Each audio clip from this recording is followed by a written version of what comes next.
Mars ఎన్నో ఏళ్లుగా మన భూమికి ప్రత్యామ్నాయంగా భావిస్తున్న ఏకైక గ్రహం. మన సౌర కుటుంబంలో భూమిపై కాకుండా మనిషి బ్రతకగలడు అని భావిస్తున్న ఒకే ఒక్క గ్రహం మార్స్.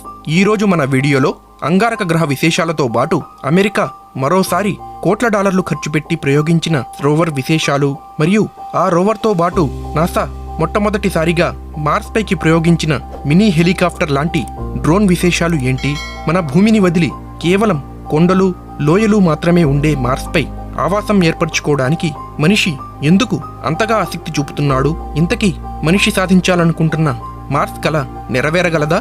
ఇలాంటి మరెన్నో విశేషాలు ఈ వీడియోలో మనం తెలుసుకుందాం. మార్స్, దీన్నే మనం అంగారక గ్రహమని అరుణ గ్రహమని పిలుచుకుంటున్నాం. వందల ఏళ్లుగా అరుణ గ్రహంపైకి మనిషికి ఓ ప్రత్యేకమైన ఉత్సుకత ఉంది. భూమి తరువాత 4వ స్థానంలో ఉండే మార్స్ను మనం రాత్రిపూట ఆకాశంలో ఎటువంటి టెలిస్కోప్ అవసరం లేకుండా సాధారణ కంటితోనే చూడగలం.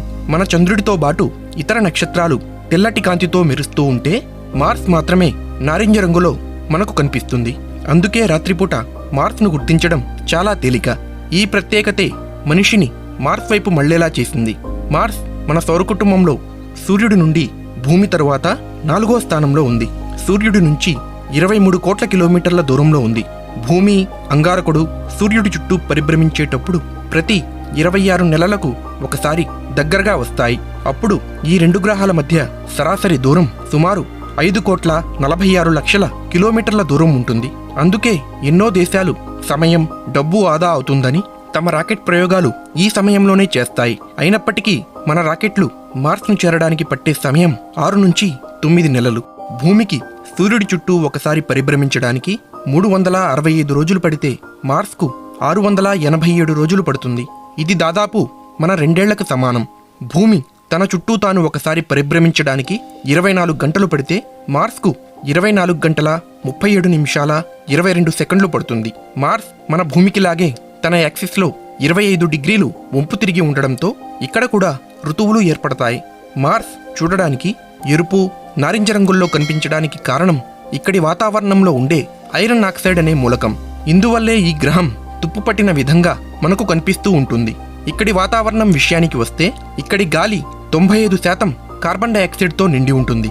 మిగిలిన 5%లో 3% నైట్రోజన్, 1.6% ఆర్గాన్తో ఉండి మిగిలిన 0.4%లో ఆక్సిజన్, కార్బన్ మోనాక్సైడ్ మరియు మిథేన్ లాంటి ఇతర గ్యాసెస్ ఉంటాయి.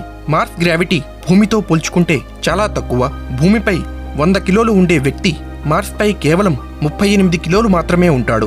మార్స్కు మన భూమికి కొన్ని దగ్గర పోలికలు ఉండడంతో భవిష్యత్తులో మనుషులు ఇక్కడ నివసించడానికి అవకాశం ఉంటుంది అని భావించి మార్స్పైకి ఇప్పటి వరకు మనిషి సుమారు 40కి పైగా నౌకలు పంపాడు. కానీ వాటిలో కేవలం 16 మాత్రమే సక్సెస్ అయ్యాయి. మొదట అమెరికా, సోవియట్ యూనియన్లు మార్స్పైకి చాలా రాకెట్లు పంపాయి. కానీ అమెరికా తన 2వ ప్రయత్నంలో 1965లో మ్యారినర్ 4 అనే ఫ్లైబై మెషిన్ ద్వారా తొలిసారిగా మార్స్ ఉపరితలాన్ని ఫోటోలు తీయగలిగింది. ఇక సోవియట్ యూనియన్ వరుసగా 9 సార్లు ఫెయిల్ అయ్యి 1971లో 10వసారి మాత్రమే మార్స్ కక్షలోకి మార్స్ 2 అనే ఆర్బిటర్ను విజయవంతంగా పంపగలిగింది. యూరోపియన్ స్పేస్ ఏజెన్సీ, జపాన్, చైనాలు కూడా మార్స్ పైకి ఎన్నో రాకెట్లు పంపాయి. కానీ వీటిలో ఏ దేశాలు కూడా తమ తొలి ప్రయత్నంలో విజయం సాధించలేకపోయాయి. కానీ ఇస్రో 2013లో ప్రయోగించిన మార్స్ ఆర్బిటర్ మెషిన్ మంగళయాన్ విజయవంతంగా మార్స్ కక్షలోకి చేరుకోవడంతో ఇండియా తొలి ప్రయత్నంలోనే మార్స్ కక్షలోకి చేరుకున్న తొలి దేశంగా రికార్డు సృష్టించింది. మార్స్ పై ఇప్పటి వరకు ఆర్బిటర్లు మాత్రమే కాదు, ఎన్నో ల్యాండర్లు, రోవర్లు కూడా పంపడం జరిగింది. ఇప్పటికే అనేక రోవర్లు మార్స్ మీద చక్కర్లు కొట్టి జీవజాలానికి సంబంధించిన అనేక ఆనవాళ్లు పంపాయి.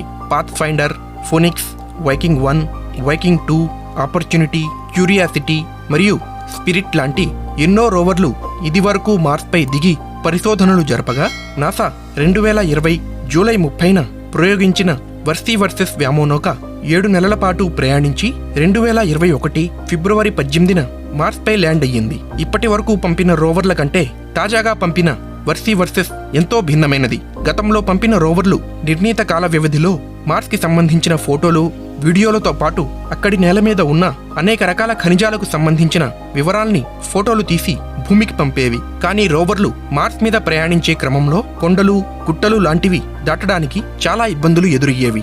కానీ తాజాగా ప్రయోగించిన వర్సెస్ లో ఒక డ్రోన్ లాంటి పరికరం ఉంటుంది.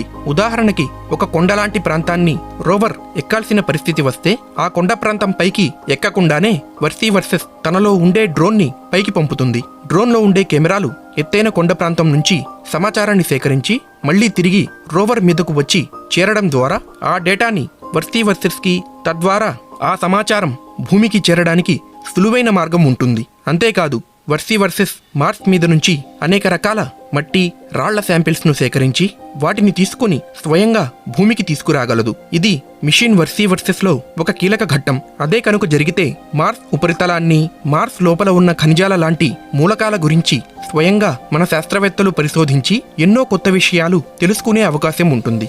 మార్స్ మీద ఇప్పటికే విపరీతమైన రేడియేషన్ ఉందని, దానివల్లే అక్కడ సముద్రాలు, నీరు, జీవజాలం అంతరించిపోయాయని శాస్త్రవేత్తల విశ్వాసం.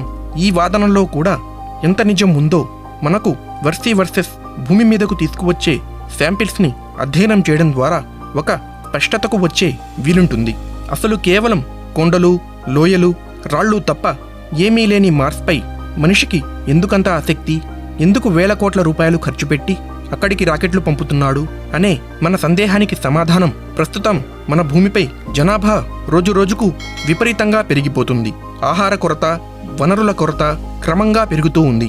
ఇంకొన్ని ఏళ్లలో భూమిపై భరించలేనంత జనాభా పెరిగిపోతే తినడానికి తిండి, తాగడానికి నీరు దొరక్క మొత్తం మానవజాతి ఉనికే ప్రమాదంలో పడే అవకాశం ఉంది. అందుకే మనిషి మన భూమి లాంటి మరో గ్రహాన్ని ఎన్నో ఏళ్లుగా అన్వేషిస్తూనే ఉన్నాడు. మన సౌరకుటుంబంలో కానీ, సౌరకుటుంబం అవతల కానీ మనం చేరుకోగలిగేంత దూరంలో ఏ ఇతర గ్రహం అనువుగా లేకపోవడంతో మార్స్ను ఎంచుకోవాల్సి వచ్చింది. కానీ ప్రస్తుతం మార్స్ జీవానికి ఏమాత్రం అనుకూలించే పరిస్థితిలో లేదు. కానీ భవిష్యత్తులో కొన్ని వందల ఏళ్ల తరువాత ప్రస్తుతం మన భూమిలాగా సూర్యుడి నుండి సరైన వెలుగు, వేడి అందే విధంగా హ్యాబిటబుల్ జోన్లో ఉన్నట్లు మార్స్ కూడా హ్యాబిటబుల్ జోన్లోకి గనుక వస్తే అప్పుడు మార్స్ ఖచ్చితంగా జీవానికి అనుకూలిస్తుంది. అందువల్లే ఎలన్ మస్క్ లాంటి వారు ఇప్పటి నుండే మార్స్పై ఆవాసాలు ఏర్పరచుకోవడానికి ఫాల్కన్ హెవీ లాంటి భారీ రీయూజబుల్ రాకెట్లు తయారు చేసి 2030 కల్లా మార్స్పై కాలనీలు నిర్మించాలి అని ప్రయత్నిస్తున్నారు. వారి ప్రయత్నాలు గనుక సఫలమైతే మనందరం కూడా మార్స్కు వెళ్లి కొంతకాలం ఉండి రావచ్చు. ఫ్రెండ్స్, మార్స్ మీదకు మీలో ఎవరెవరు వెళ్లాలనుకుంటున్నారో దయచేసి కమెంట్స్ ద్వారా తెలియజేయండి. ఫ్రెండ్స్, నా ఎక్స్ప్లెనేషన్ మీకు నచ్చినట్లయితే వీడియోని లైక్ చేయండి. ఫ్రెండ్స్కి, ఫ్యామిలీ మెంబర్స్కి షేర్ చేయండి. ఇలాంటి మరిన్ని వీడియోలు చూడాలనుకుంటే ఫ్యాక్ట్స్ అండ్ ఫన్ యూట్యూబ్ ఛానల్తో పాటు మన మరో ఛానల్ జస్ట్ తెలుసుకుందాంను కూడా సబ్స్క్రైబ్ చేసుకోండి. మన తర్వాతి వీడియోలో మనం మళ్ళీ కలుసుకుందాం. Thanks for watching.